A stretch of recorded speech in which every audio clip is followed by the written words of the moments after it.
Brazil was the other place where a large number of slaves arrived during the time of the slave trade. It is estimated that there was a population of almost 9 million black Africans at the end of the 18th century.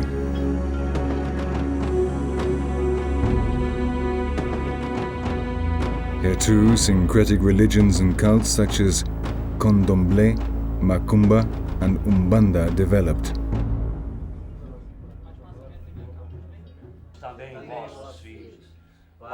Whites and blacks both practice these religions, which have developed at the same time as members of the highest social classes became followers.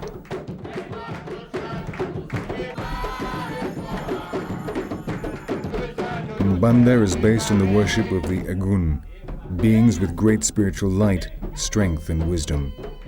Their objective is to attract these beneficial spirits so as to do good. Here, drums and rhythm play a fundamental role. Each spirit has its own beat and its own cadence.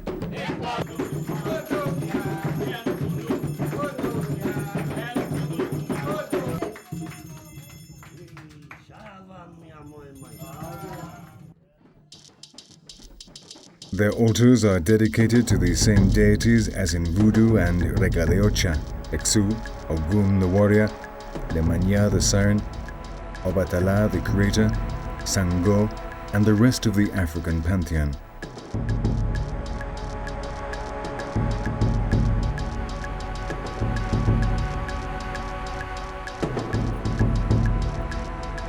The Pai de Santo, the Umbanda priest, draws the symbol of XANGO on the ground. This is the Lord of the Ways, the ancestral Pai, the intermediary between men and spirits. He is compared with Saint Peter in syncretism.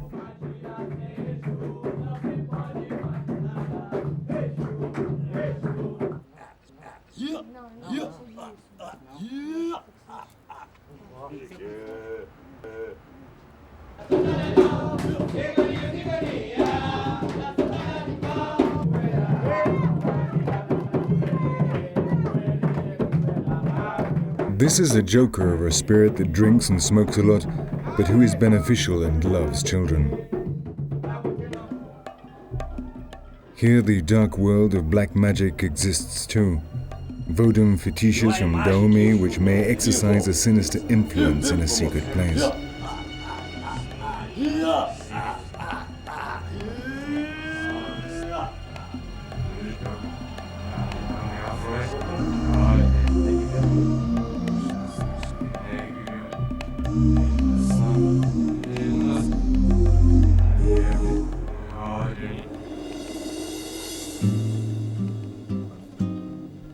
There are enormous Umbanda temples like this one in Rio de Janeiro with hundreds of thousands of worshippers. Some of them have sports fields and other activities and perform an important social function with orphanages, shelters and aid for poor districts. This is the evolution of a religion as old as man himself, which over time has been cleansed and become more sophisticated, but which maintains its purest spiritual concepts.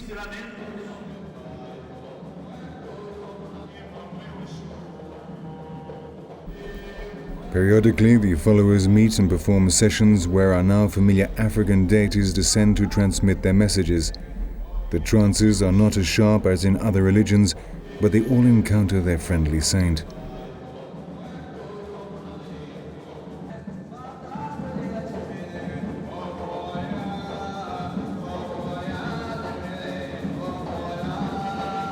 Everything started one night in Africa when a black man sacrificed a hen and he offered it to the spirits that he saw in the stars, gods that traveled as slaves and helped their faithful followers to gain their freedom.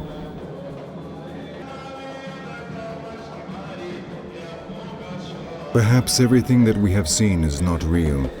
Perhaps spirits do not exist and do not live so closely alongside the living.